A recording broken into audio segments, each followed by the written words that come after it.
So that's one take of the story. I think I'll extend that slightly more. This is more about getting Flux into BT with the projects we're using, and the challenges that faced, and how we won the trust to be able to do it twice. So we obviously did it okay the first time. So my name's Chris Morandi. As I've been introduced, I'm a platform engineer at BT or British Telecom. And I'm going to tell the story of 2 migrations. So this did involve coming into, well, basically it was on a project that we'd already engineered. We had, here we go, this is Project A, let's call it. So this was like a medium, in my eyes anyway, a medium-sized infrastructure setup. It was, again, probably a small to medium-sized team. Platform team was small. And most of the time, there was only 2 of us actually on here. And at this point of time, when we were looking to migrate this, it was already a Terraform-based implementation, and we'd already had CD, so we could deliver every day. We could basically deliver from an MR, I say MR because we're more of a GitLab shop, all the way through to production in 30 minutes. You know, obviously, depending on what was changing, but that was the average time. And as I mentioned, it was a GitLab setup, quite a long, numerous number of stages on there.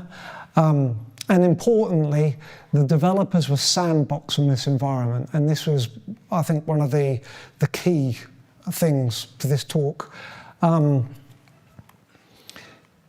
had its issues, right? So one of the problems we had, we were working on a environment, and it could be quite flaky. There was all sorts of fluctuations in the network at different times. We didn't control the actual hardware as much. We would have storage problems occasionally. Some of the key services were going down, DNS, and this would lead to cross-cluster sync issues. It was spread over different sites. It was on-premise, of course.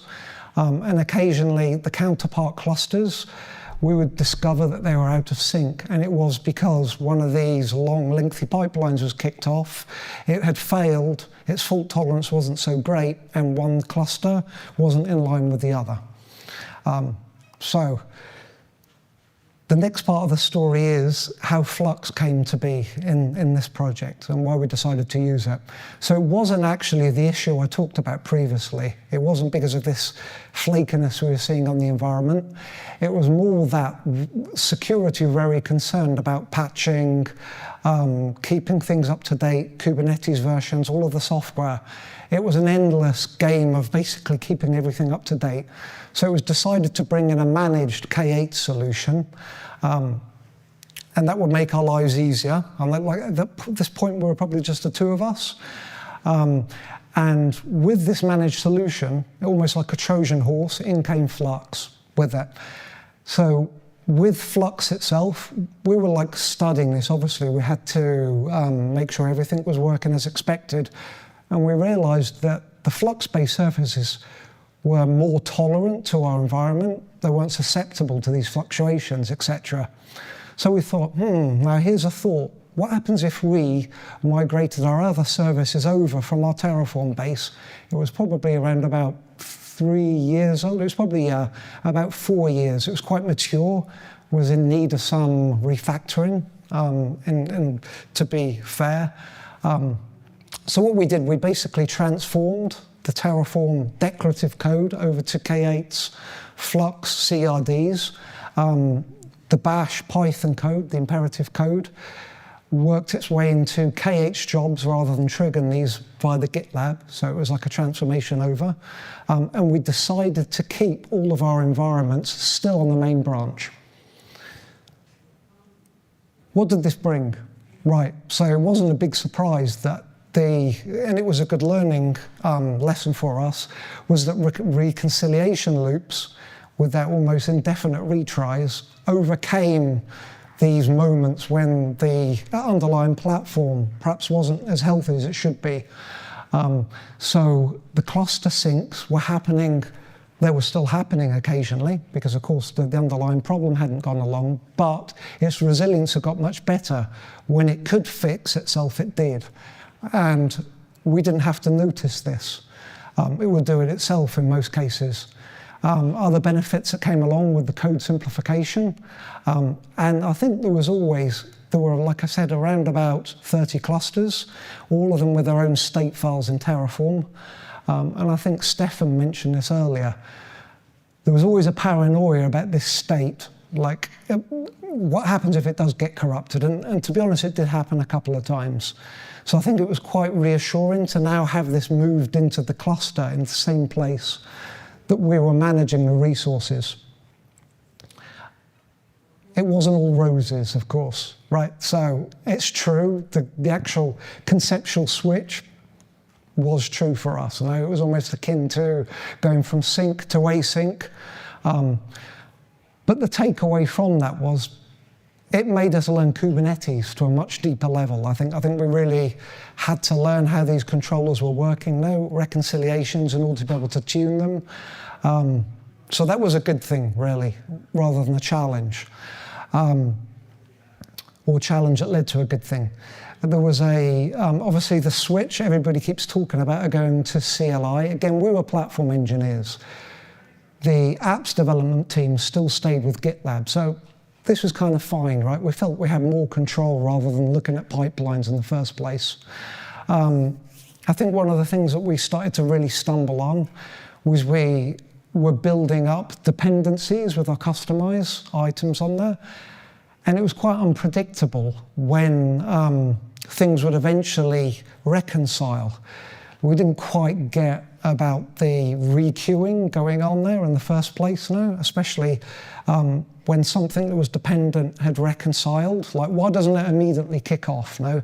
And of course, that's the default 30 seconds rule. And when there's a chain of these, it would seem to take too long in some cases. Helm releases as well initially were a real pain for us.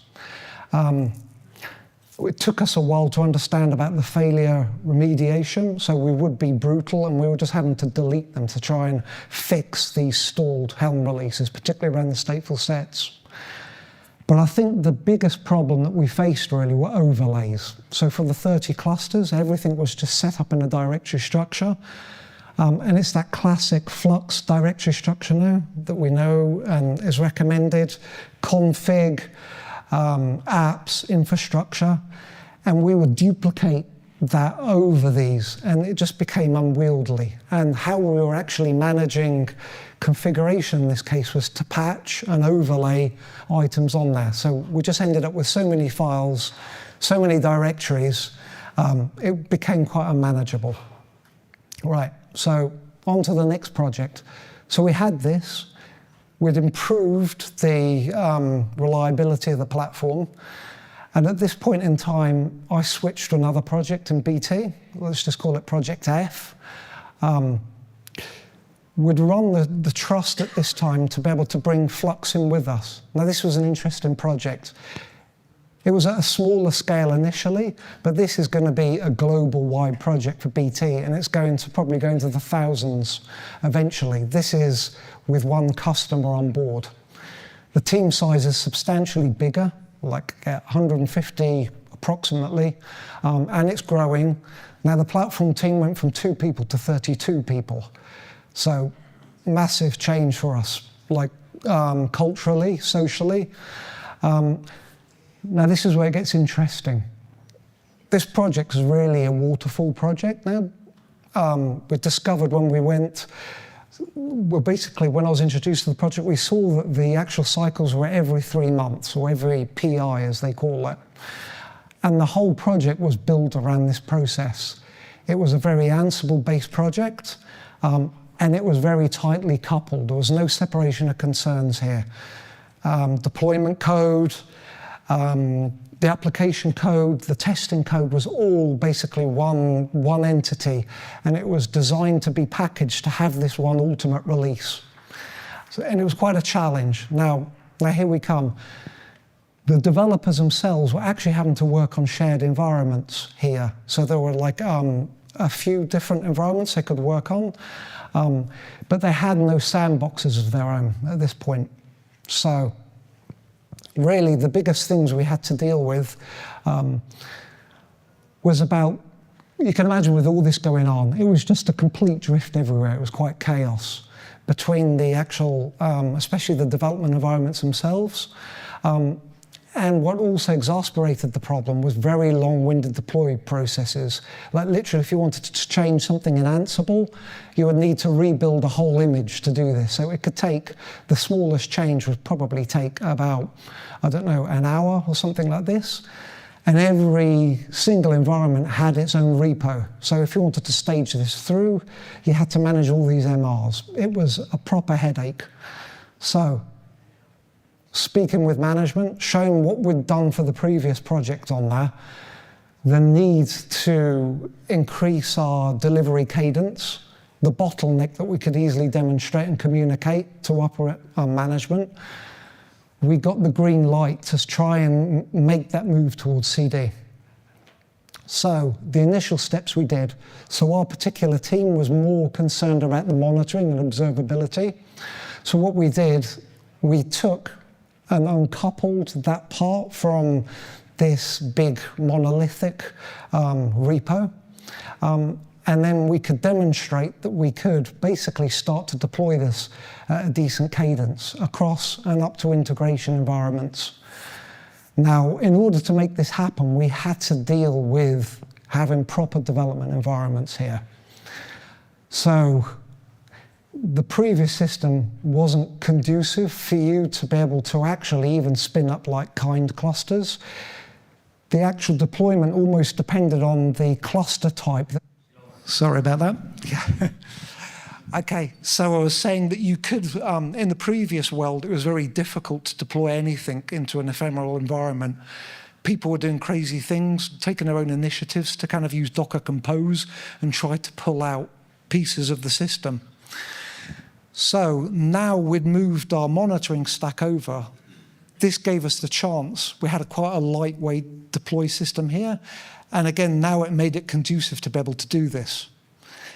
So now we weren't trampling over these particular clusters. So now we'd done this, we proved this could happen, right? So we'd sown the seed. So we thought, okay, we could just continue with the rest of the stack. But we thought we'd do something a bit bolder here. We went to the product teams that were deploying to this, that were really suffering, and we said to them that we'll offer to do this for you. Right? Not just the platform, but we'll take your main application, which is an application called NetBox. It's the nucleus of the system here. And we had to have a series of different sessions. Now, it was interesting to hear about people deploying more platform-based with Flux and then applications more with Argo. So we just thought, no, we're going to go the full Flux route here. Now, they were so used to something that was quite difficult to deploy with that Flux looked quite simple to them, right? So we built the repo for them.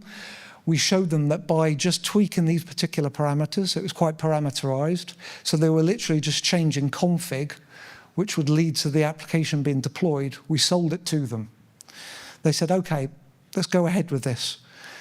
But we had to show that we could do more with this. So we had ephemeral environments for ourselves. We needed to extend this now. So we showed the possibility of now using resource sets and input providers so that they could now control this with GitLab MRs. And this allowed them to be able to basically create an MR, build an environment. No, this is still a work in progress. I'm not going to make anything up here, but they've seen it. We're working on moving them to this state where they can literally start to deploy multiple instances into a particular namespace. It relies on us containerizing some more of the hard dependencies, but hopefully in the next month or so they'll be able to do this. It should make a big improvement. So now we face the UI problem, right? So we showed them they can deploy, now visibility.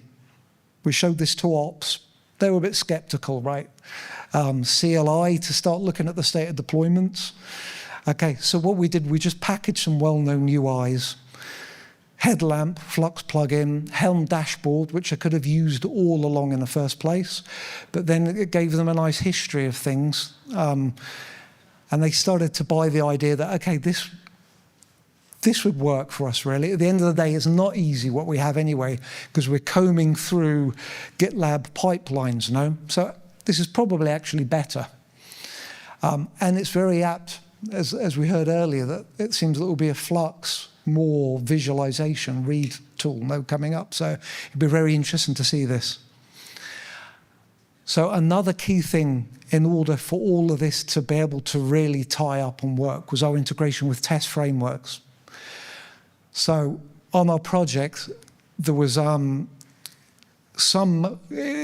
basically required manual testing to go through. So it was a big drive to automate absolutely everything. And a big part of this was the testing, right? So this was quite easy in the pipeline world. So how do we get these kind of post checks in a GitOps or a Flux world, right?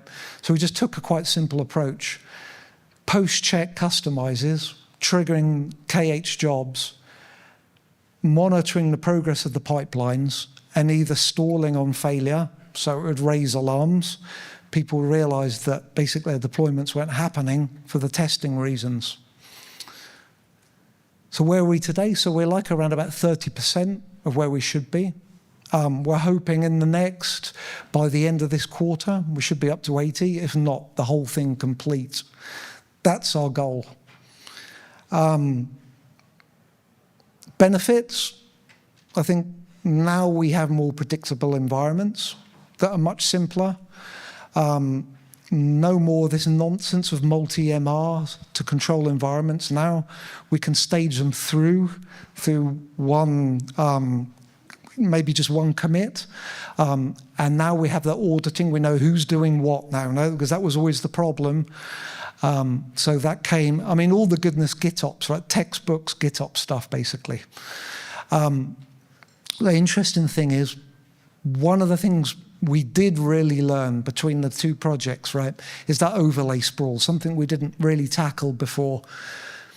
So how we did this was basically treat our resources more as templates, not patching, not overlaying to change things, much more post-build. I don't know if that's a super good practice, but it's working for us at the moment.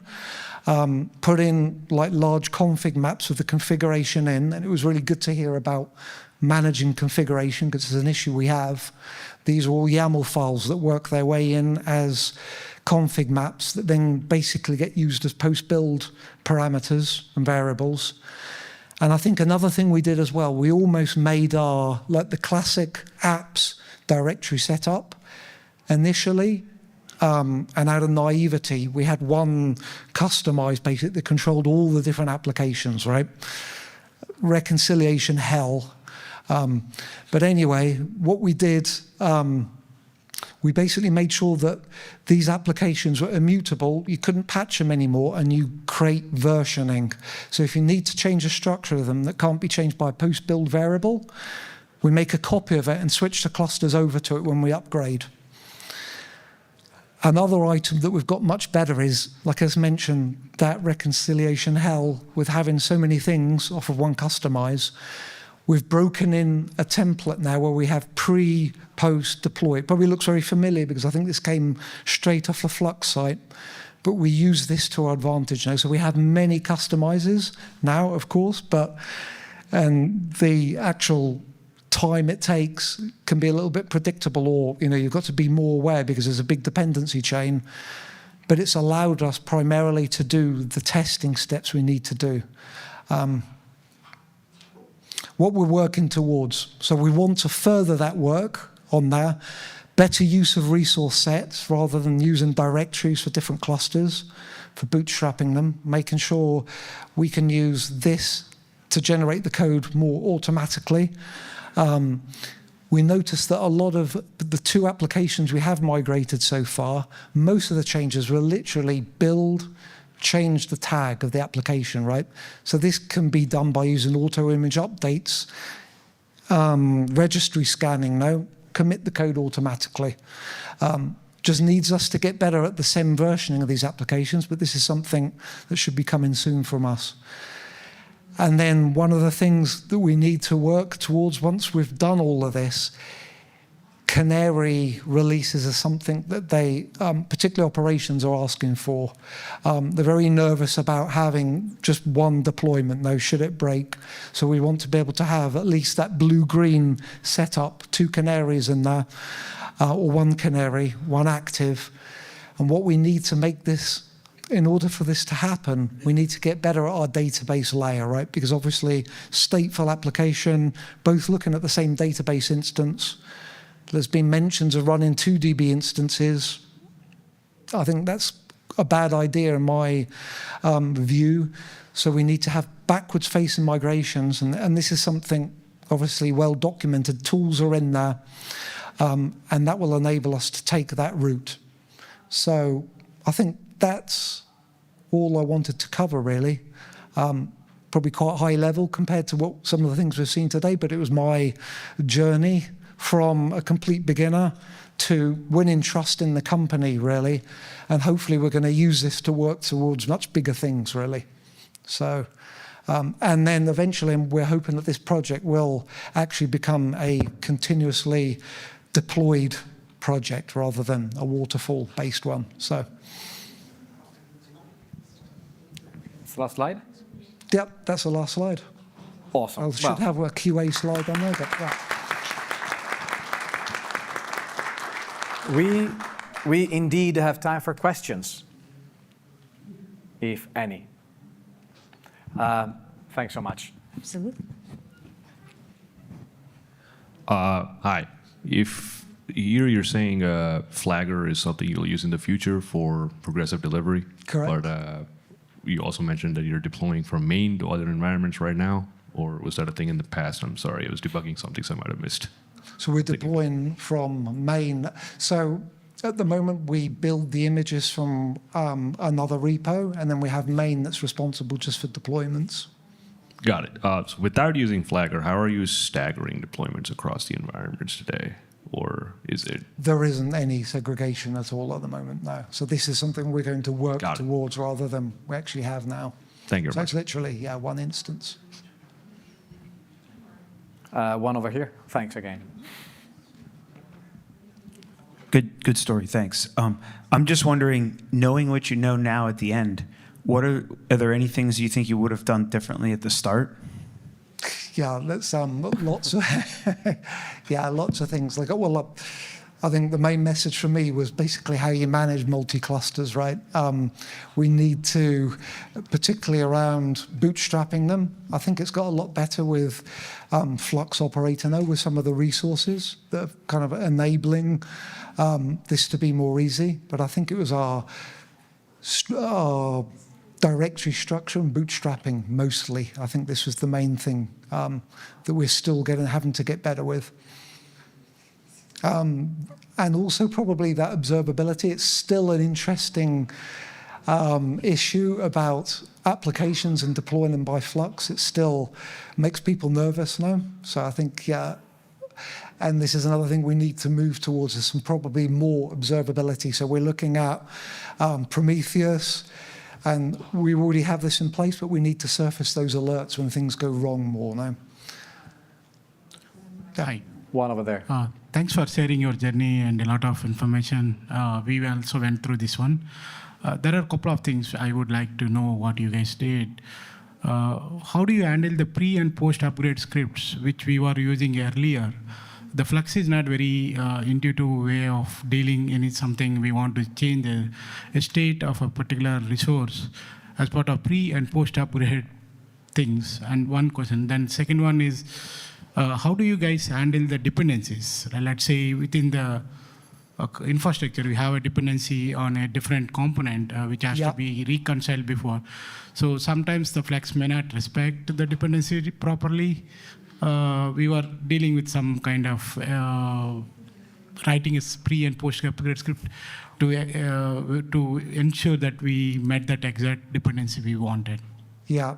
So I'll tell you how we've done that. Hopefully that answers your question.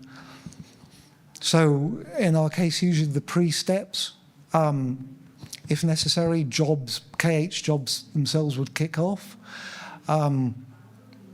Then we have the actual main deploy. Let's keep it simpler, just 3 steps on there. So we'd have the deploy and then the post step, which would usually be job-based. And we would make these dependent on one another, basically, as a chain, no? So let's just say, for example, in our case of NetBox, we need Redis to be in place, we need Postgres to be in place. We make the pre-steps dependent on the post checks of those two applications, right? And for us, it seems to be reliable, no? The failures that we do see is when those pesky tests fail quite often, no? So that often leaves it in a stalled state, and we're wondering why, but we're aware, right? It comes up quite clearly that the test failed. So I don't know if this answers your question or if it was, yeah. Okay. Any more? Okay, so Chris, thanks so much once again. You're welcome. Thank you for having me.